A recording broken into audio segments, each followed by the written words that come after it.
우리 시간 함께 하실 하나님의 말씀 구약 성경입니다.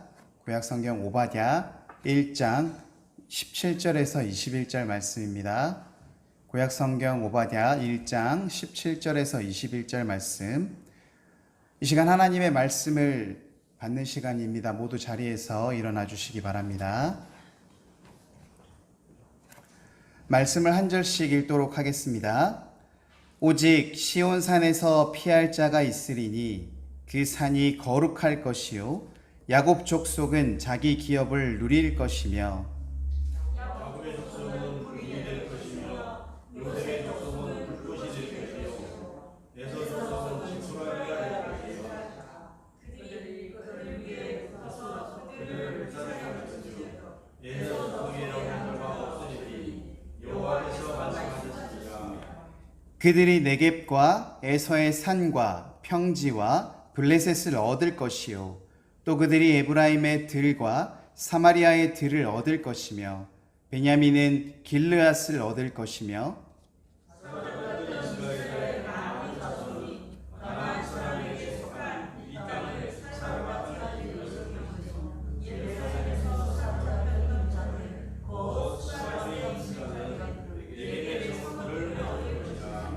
함께 읽겠습니다. 구원받은 자들이 시온산에 올라와서 에서의 산을 심판하리니 나라가 여호와께 속하리라. 아멘. 모두 자리에 앉아주시기 바랍니다.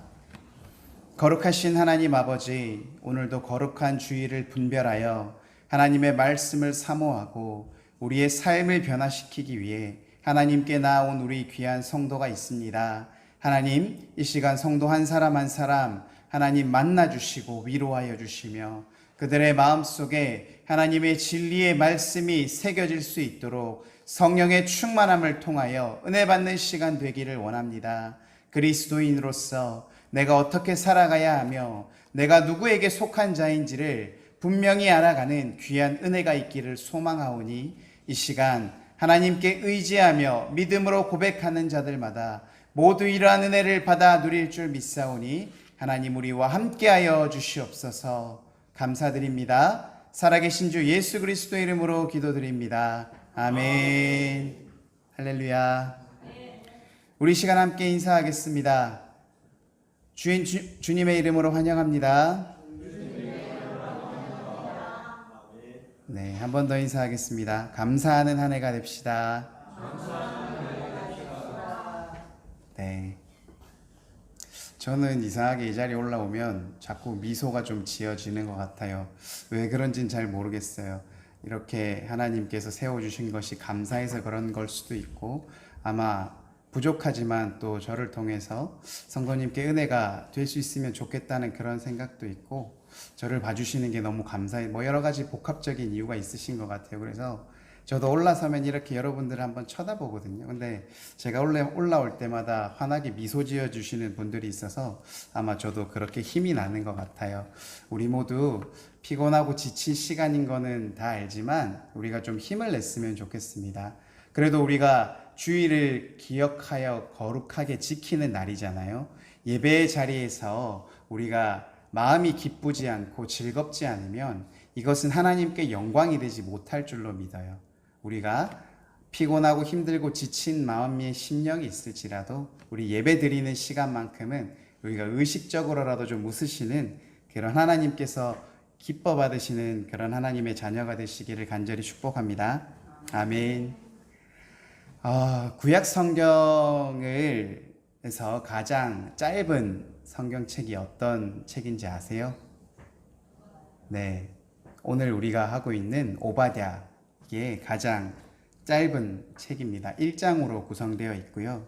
21절까지 되어 있습니다. 우리가 오바댜를 사실 이렇게 만나기가 어려운데 이 책에 대해서 간단히 소개를 해드리자면 이 오바댜라는 선지자가 있습니다. 이 선지자에게 임하여지는 하나님의 말씀이에요. 근데 어떤 말씀을 주시느냐? 에돔이라는 그런 민족, 에돔이라는 족속에 대해서 심판하는 내용이 담겨 있어요. 여러분 에돔 익숙하세요? 에돔 이스라엘 형제 나라죠. 사실은 이 에돔의 족속은 이삭의 쌍둥이 아들로부터 구성이 되어 이삭의 쌍둥이 아들인 장남인 에서와 그리고 둘째인 야곱의 그런 후손들이 만들어가는 나라가 에돔 족속과 이스라엘 민족들이 되죠. 근데 이 두 아들에 대해서 하나님께서는 이미 이들의 운명을 어쩌면 조금 결정 지으셨는지도 모르겠어요. 우리 창세기 25장 23절 말씀에 이렇게 되어 있는데 한번 제가 읽어보겠습니다. 두 국민이 내 태중에 있구나. 두 민족이 내 복중에서 나누이리라. 이 족속이 저 족속보다 강하겠고 큰 자가 어린 자를 섬기리라 하셨더라. 아멘. 참 좋은 건지 나쁜 건지 모르겠습니다만 이미 엄마의 뱃속에 있을 때부터 이 두 자녀의 삶과 그러한 앞길의 운명들이 이미 정해져 있었다는 사실을 성경은 말씀드리고 있는데요. 이 말씀처럼 이 둘은 엄마의 뱃속에서부터 싸웠다라고 얘기를 합니다. 그리고 동생이 형보다 먼저 나오고 싶은 마음에 발 뒤꿈치를 잡았다라고 얘기를 하죠. 그래서 말 그대로 발 뒤꿈치를 잡은 자를 뜻하는 말로 야곱이라는 이름이 지어졌다고 합니다. 이 창세기에 에서와 야곱이 나오는 얘기들을 가만히 읽어보면 야곱은 매사에 형이 가는 길을 자꾸 막는 것 같아요. 에서에게 주어져 있는 장자권을 팥죽 한 그릇에 빼앗거나 또는 아버지 이삭을 속여서 복을 받으려고 하고 결국은 복을 받아서 도망가는 일이 벌어지지 않습니까? 처음에 에서는 장자권을 팔았을 때까지만 해도 그렇게 동생이 밉지 않았던 것 같아요. 아유, 이 녀석. 그래, 기분이라도 뭐 그런 의미도 있었을 거라 생각해요. 그런데 이런 아버지의 축복까지 뺏어가니까 너무너무 화가 났던 것 같아요. 그래서 창세기 27장 41절 후반절에 이렇게 말하고 있습니다. 우리 한번 같이 읽어볼까요? 시작. 자기의 동생을 죽이겠다라고 얘기를 하고 있는 거예요. 그래서 우리가 보통의 경우 사람을 죽이려고 하겠습니까? 엄청나게 화가 났을 때 누군가를 죽이려고 하겠죠. 이만큼 굉장히 에서는 지금 화가 나 있었다는 것입니다. 물론 에서가 다 잘한 건 아니었어요. 너무나도 그런 장자권이나 축복에 대해서 너무나도 부주의했고 너무나도 안일하게 생각했어요. 내가 장자니까 당연히 그 축복을 내가 받겠거니라고 생각을 했겠죠. 그렇지만 우리 말씀에는 항상 사모하고 더 찾고자 하는 자들에게 항상 하나님의 축복이 가는 것 같아요. 그냥 나한테 당연히 오겠거니라고 생각하고 가만히 앉아있는 자에게 하나님의 복이 임하는 것이 아니라 어떻게든 말씀을 통해서 하나님께서 기뻐하시는 모습들을 더 애쓰며 열심히 하는 자에게 그 결과가 나타난다는 것이 성경에는 여러 군데 나와 있는 것 같습니다. 에서와 야곱의 이야기를 만약에 성경책이 아니라 그냥 동화책에서 한번 봤다고 한번 생각해 보시겠어요? 그러면 막장도 이런 막장 이야기가 없습니다. 에서와 야곱은 서로 어떻게 하면 아버지의 재산을 더 가질 수 있는가를 다투는 그런 것에만 관심이 있었어요. 우리가 성경에 나와 있으니까 제가 앞서 말씀드렸다시피 그렇게 말씀드리지만 에서와 야곱의 이야기를 잘 살펴보면 결국은 더 많은 재산, 더 많은 축복을 받기 위한 형제들의 다툼에 대한 이야기라고밖에 표현할 수가 없는 것입니다. 그런데 여기서 안타까운 점은 바로 우리 그리스도인들도 마찬가지라는 그런 뜻입니다. 우리가 하나님을 믿고 있는 그리스도인이라고 말하지만 우리가 하나님의 뜻대로 살지 않고 그저 재물적인 돈에 관련된 것만 생각한다면 우리가 세상 사람들과 다를 바가 무엇이 있겠습니까? 예수님을 믿는다라고 말하면서도 우리가 유독 돈에 관련된 문제에서는 믿는 사람과 다르지 않다는 것을 우리는 많은 것들을 통해서 보고 있지 않습니까? 사랑하는 삼관교회 성도 여러분, 우리가 하나님께 받은 첫사랑, 그 구원의 첫 감격이 기억이 나십니까? 우리가 지금 이 순간도 예배드리고 있는 이 상황 속에서 하나님께 은혜 받고 있다는 것을 혹시 기억하고 있으십니까? 만약에 그렇다면 우리는 하나님을 믿지 않는 사람과는 다른 모습들로 살아가야 되지 않겠습니까? 여러분, 코람데오가 무슨 말인지 아십니까? 코람데오, 하나님 앞에서라는 뜻입니다. 우리는 하나님이 안 보이지만 그래서 하나님이 없는 것처럼 살아갈 때가 많잖아요. 때로는 성도가 없는 곳, 저 멀리 나를 알지 못하는 곳에서 내 본 모습이 나오잖아요. 그런데 우리가 어디 있다 한들 하나님이 모르시겠습니까? 하나님 앞에서 우리가 하나님 보시기에 부끄럽지 않은 모습으로 세상을 살아가야 하지 않겠습니까? 우리가 하나님께 부끄럽지 않고 오히려 하나님께서 기뻐하시는 모습으로 살아간다면 이웃이나 가족 그리고 세상 사람들에게 인정을 받게 될 것이며 하나님께서도 우리를 칭찬해 주시고 우리에게 은혜를 더하여 주실 줄 믿습니다. 그렇다면 우리가 어떻게 하면 하나님께 부끄럽지 않고 기쁨이 되는 삶을 살아갈 수 있을까요? 방법은 오직 하나밖에 없습니다. 말씀을 통해서 하나님께서 우리에게 주시는 지혜를 깨달아야 될 줄로 믿습니다. 즉, 말씀 속에서 하나님께서 하지 말라고 하는 것들 하지 말고 하나님의 뜻을 구하며 살아간다면 그것이야말로 하나님께서 기뻐하시는 일이 되지 않겠습니까? 이 시간 오늘 하나님께서 우리에게 주시는 본문을 통해서 귀한 진리의 말씀을 깨달으시기를 축복합니다. 아멘. 먼저 첫 번째 하나님께서 우리에게 긍휼한 마음과 행동을 가져야 된다라고 말씀하고 있습니다. 근데 여러분, 긍휼이라는 것에 대한 정확한 의미가 떠오르세요?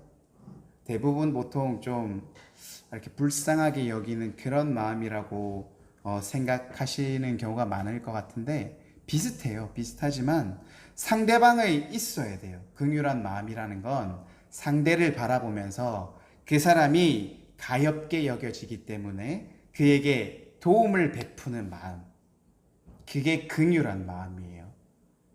내가 이렇게 하는 것이 아니라 내가 마주하고 있는 그 상대를 바라보면서 그 사람을 너무 사랑함으로 그 사람에게 부족한 것들을 내가 도와주고 싶어하는 그 마음이 바로 긍휼한 마음인데요. 오늘 이 말씀 속에서 에돔 족속은, 즉 에서의 후손들은 이러한 긍휼한 마음이 없었어요. 에서의 분노로 시작된 에돔과 이스라엘의 관계, 이 관계가 결정적으로 틀어지게 완전히 서로 남남이 되게 된 사건이 혹시 무엇인지 아십니까? 그것은 이스라엘 민족들이 출애굽을 하고 그들이 가나안으로 가는 그 과정 속에서 에돔 땅을 지나갈 일이 있었어요. 혹시 제가 몇 번 말씀드렸는데 기억나는지 모르겠습니다. 에돔 땅을 지나서 가는 길이 있었는데 그때 이들에게 급격한 관계가 틀어지는 일들이 발생해요. 이스라엘 백성들이 430년간 종살이를 하다가 드디어 모세로 인하여서 하나님의 인도하심으로 모세를 보내주시고 그 모세의 인도로 탈출하여 홍해를 건너고 이스라엘 백성들이 가나안으로 가는 그 여정 가운데 가장 빠르게 갈 수 있는 길이 있었다고 해요. 그것을 왕의 대로, 이름만 들어도 좀 멋지지 않습니까? 왕의 대로가 얼마나 길이 잘 닦여 있었겠습니까? 그 길로 가면 정말로 우리가 일반 도로가 아니라 고속도로를 타고 가는 것처럼 아주 잘 정비된 길이었다고 해요. 그 길로 가면 넓고 안전한 길이었습니다. 그래서 이 이스라엘 백성들이 얼마나 지치고 힘들었겠어요. 여러분, 지금 혹시 더우세요? 시원하십니까? 시원하면 잘 못 느낄 수도 있는데 저는 지금 굉장히 덥거든요. 저는 이게 너무 이해가 돼요. 한여름에 땡볕에 사막을 걸어서 여러분 가고 있다고 한번 상상을 해보시기 바랍니다. 지금 나에게는 땀이 흐르고 있고요. 지금 나는 타지 않기 위해서 옷을 입고 있어요. 등에 짐을 메고 있고 어린아이가 있는 사람들도 있을 것이에요. 그 푹푹 빠져드는 사막의 길을 걸어가고 있어요. 그런데 저 왕의 대로를 타면 내가 훨씬 빨리 갈 수 있어요. 목적지까지. 근데 그래서 이 이스라엘 백성들을 이끄는 지도자 모세가 이 에돔 왕에게 이렇게 편지를 사신을 보냅니다.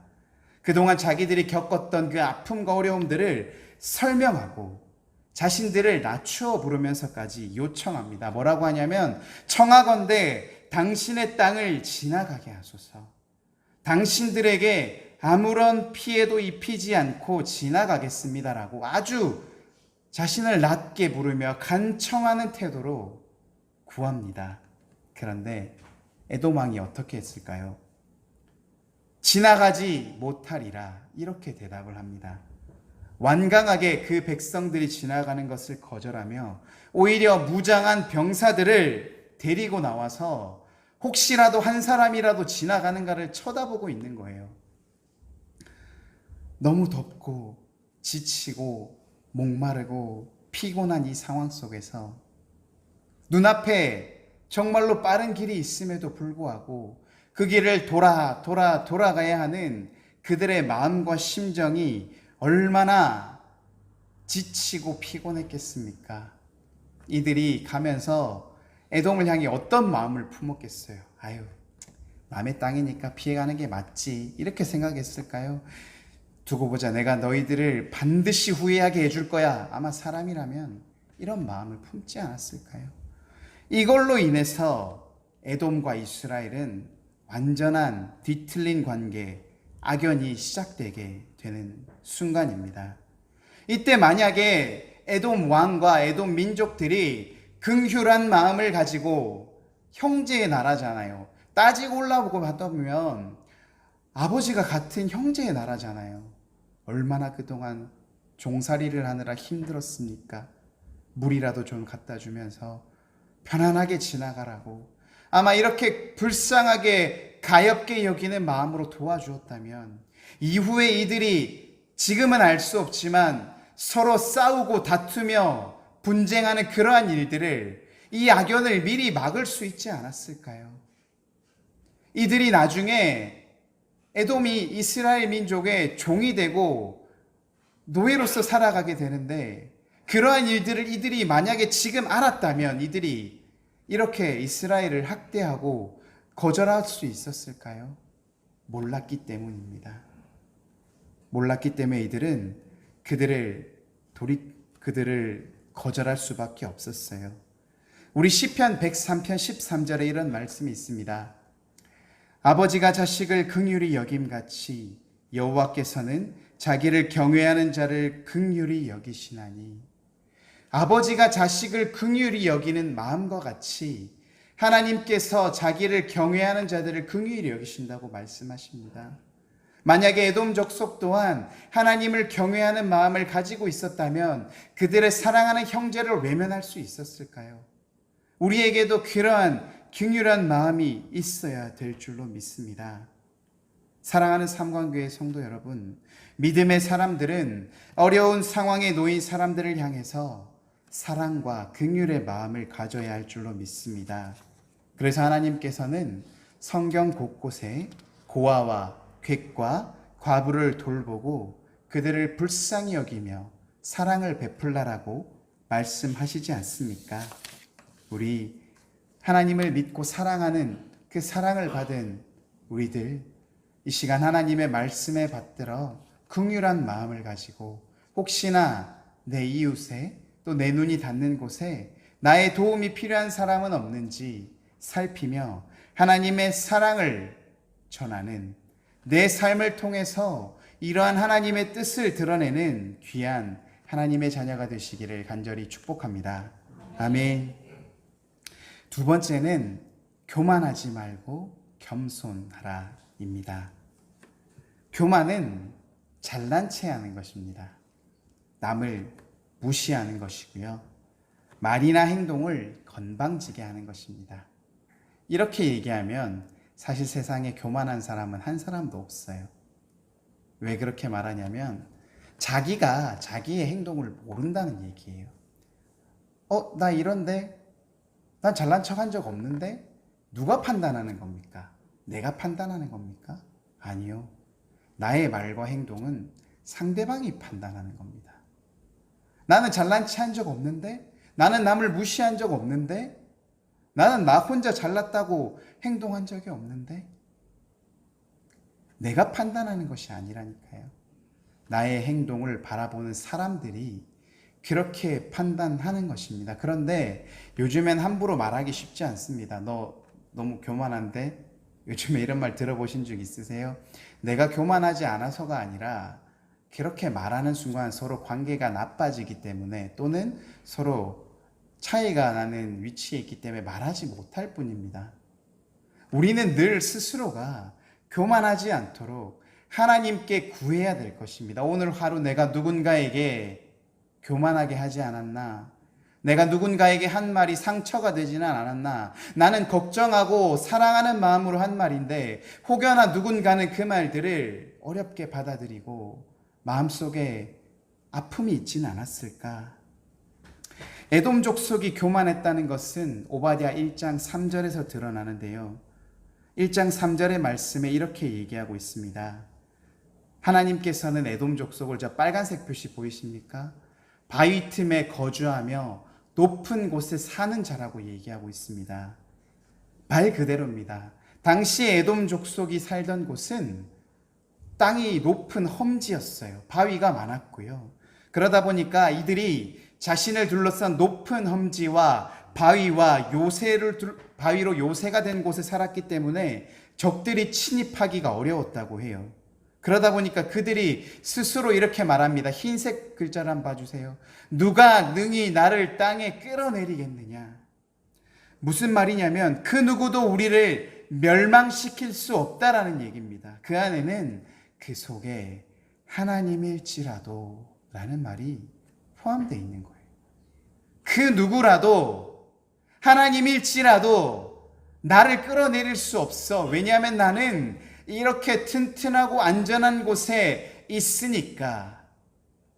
자신의 교만함이 발휘가 된 거예요. 그러다 보니까 하나님께서 이 에돔 족속에게 이렇게 말씀하십니다. 1장 4절 말씀인데요. 내가 독수리처럼 높이 오르며 별 사이에 깃들일지라도 내가 거기에서 너를 끌어내리니라. 여호와의 말씀이니라.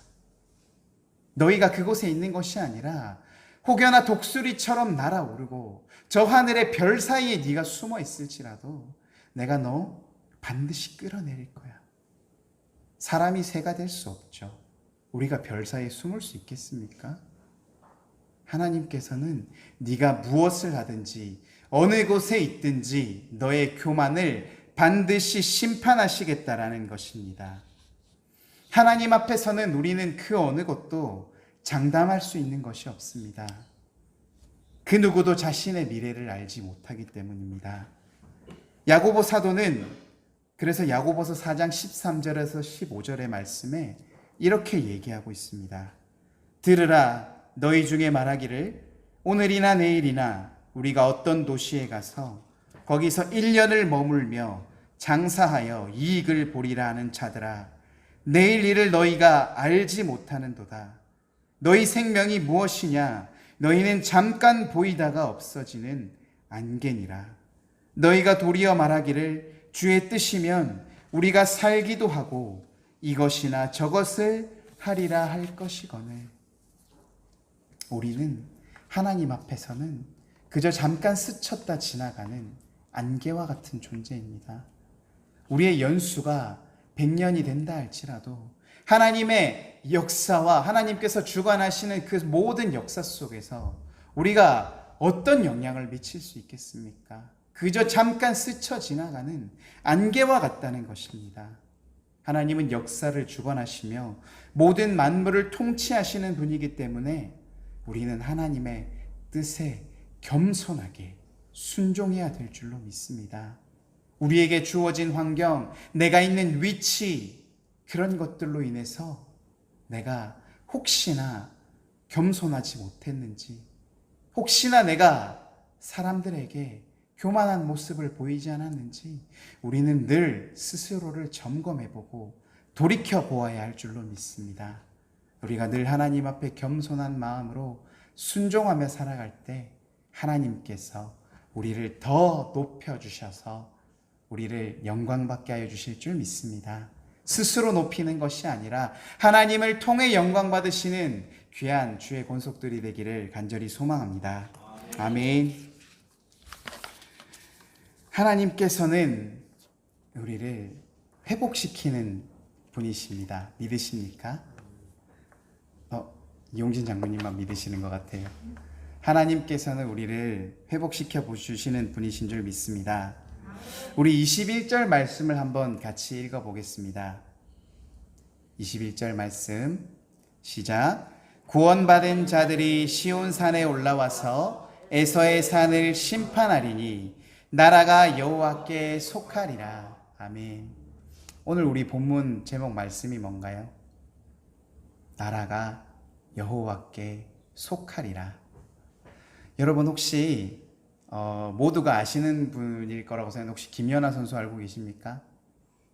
피겨스케이팅 하는 스포츠 선수입니다. 아마 대부분 많은 사람들이 알 거라고 생각해요.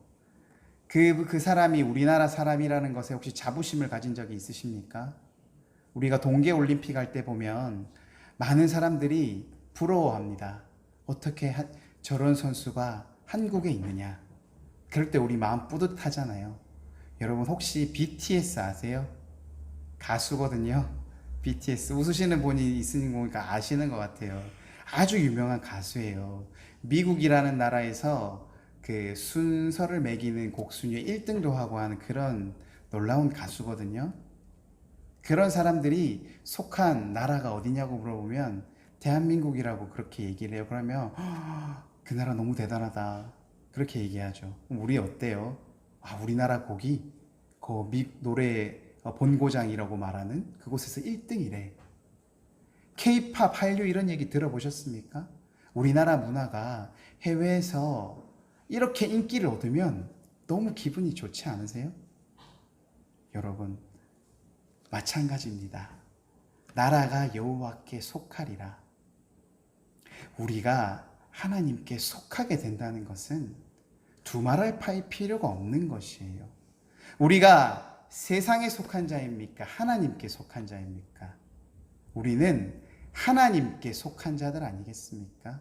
하나님께 속한다는 것은 하나님께서 우리를 사랑하여 주시고 우리를 보호하여 주시고 우리를 올바른 길로 인도하여 주시고 우리와 함께 하신다는 얘기잖아요. 하나님의 말씀을 따라서 긍휼히 여기고 겸손하며 하나님의 뜻을 따라 구하며 열심히 살아갈 때 하나님께서 이 백성, 이 민족, 너희들의 나라가 나에게 속하였다라고 말씀해 주시는 거예요. 다른 보상과 다른 것들이 필요가 없어요. 우리가 하나님께 속한다는 것만으로도 우리가 구원을 얻을 수 있고요. 하나님과 함께 저 천국 땅을 밟을 수 있고요. 우리가 살아가는 목적이자 우리의 삶의 양식이 아니겠습니까? 그 최종 목적이 하나님께 속하는 거예요. 하나님께서는 우리를 긍휼히 여겨주시고 겸손한 우리를 받아주시는 분인 줄로 믿습니다.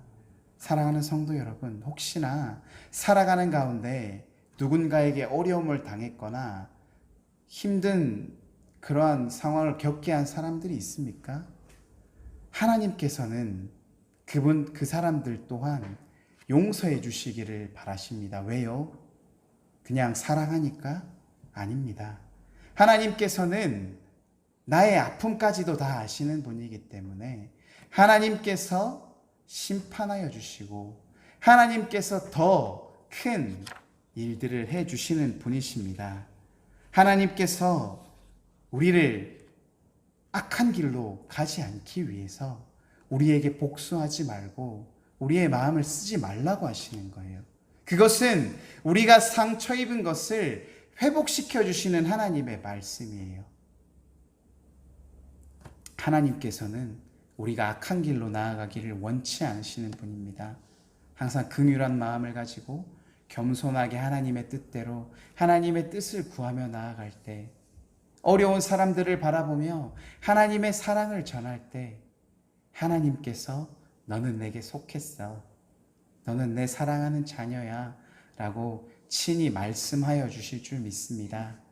우리가 이 말씀을 믿고 믿음으로 결단하며 살아가는 귀한 주의 자녀들이 되시기를 간절히 소망합니다. 아멘. 할렐루야. 거룩하신 하나님 아버지, 하나님께 찬양과 영광을 올려드립니다. 하나님, 우리는 하나님께 속한 자들이기를 소망합니다. 그렇기 위해서 하나님, 세상의 것들을 버려두고 오직 하나님의 뜻을 구하며 하나님께서 긍휼한 마음으로 보살피셨듯이 우리도 이웃들을 긍휼한 마음으로 바라보고 또한 겸손한 마음으로 하나님의 뜻을 따라 구하며 하나님께 순종하는 자들이 되기를 소망합니다. 악한 자들에게 복수하지 않고 하나님의 그 크신 계획 아래서 회복되며 하나님의 평안을 누리는 자들이 되기를 소망합니다. 하나님, 우리 속에 임재하여 주시어서 그 모든 말씀 따라 살아갈 수 있는 힘을 더하여 주시옵시고 날마다 하나님을 찾아가는 귀한 주의 권속들 되게 하여 주시옵소서. 하나님께 속한 자들 되게 하여 주시옵소서. 하나님의 능력으로 살아가는 자들 되게 하여 주시옵소서. 날마다 하나님으로 인하여 기뻐하는 귀한 주의 자녀가 되기를 간절히 소망하며 이 시간 함께하여 주시는 하나님, 감사와 찬양과 영광을 돌려드립니다. 살아계신 주 예수 그리스도의 이름으로 기도드립니다. 아멘.